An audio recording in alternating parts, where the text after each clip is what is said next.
இந்த இஸ்ரேல் போரின் நிமித்தம் ஆண்டவர் வந்துவிட போவதில்லை. இன்னும் அடுத்தபடியாக ஆப்பிரிக்கா தேசத்திலே ஒரு குலுக்கல் வரப்போகிறது. அதன் பிறகு இந்தியாவிலே ஒரு குலுக்கல் வரப்போகிறது. அதுக்கப்புறம் தான் இந்தியன் ரிவைவல் ஆரம்பிக்கும். இதுக்கு முன்னால ஆப்பிரிக்கன் ரிவைவலை பார்ப்பீர்கள். அதுக்கப்புறம் இந்தியன் ரிவைவல் வரும். இந்தியாவும் சைனாவும் சேரும். சுகமளிக்கும் வல்லமை இந்தியா முழுவதும் பாய்ந்து செல்லும். பிசாசின் வல்லமைகள், இந்த மந்திர சக்திகளின் வல்லமைகள்லாம் ஒட்டைக்கப்படும்படி ஆண்டவர் நம்ம ஒவ்வொருவரையும் உபயோகப்படுத்துவார்.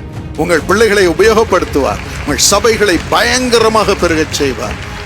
ஒரு ஊழியக்காரர் அல்ல, உங்கள் மூலம் லட்சக்கணக்கான ஊழியக்காரர்களை எழுப்ப போகிறார். தேசத்திலே கர்த்தருடைய வல்லமை விளங்கும். அதுக்கப்புறம் ஆஸ்திரேலியா போகும்.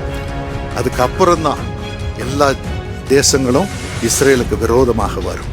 ஆண்டவர் எனக்கு சொல்லியிருந்தார் பல வருடங்களுக்கு முன்பதாக. சீனாவிலே கொள்ளை நோய் வரும். அதுக்கப்புறம் ரஷ்யா பெரிய நாடாக எழும்பும், உலக நாடாக எழும்பும்.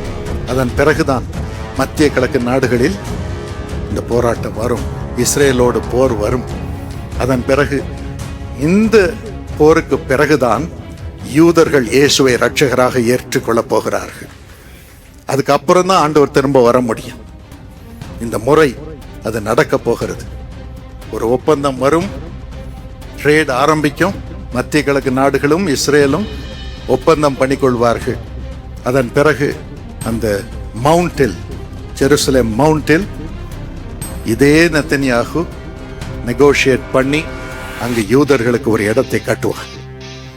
அப்பொழுதுதான் ஆன்டி கிரைஸ்ட் வெளிப்படுவான். எல்லாத்தையும் சமாதானம் கொண்டு வர்றது அவங்களும் நம்புவாங்க. சமாதான காலம் இருக்கும். அதுக்கப்புறம் அந்த சமயத்தில் ஆப்பிரிக்கா, இந்தியா ரிவைவல் வரும், சைனா ரிவைவல் வரும். அதன் பிறகு ஆஸ்திரேலியா வரும். அதன் பிறகு எல்லா கண்ட்ரீஸும் சேர்ந்து இஸ்ரேலுக்கு விரோதமாக வருவார்கள். அப்பொழுது இயேசு திரும்ப வருவார். அதனால் நமக்கு நிறைய வேலை இருக்குது. நிறைய வேலை இருக்குது. நீங்கள் ஒவ்வொருவரும் 1000 மடங்கு பெருகணும். அப்போ தான் தேசம் ரட்சிக்கப்படும். அப்படிப்பட்ட குமாரரையும் குமார்த்திகளையும் எழுப்பும்படியாக கர்த்தர் கிருபை தருவார்.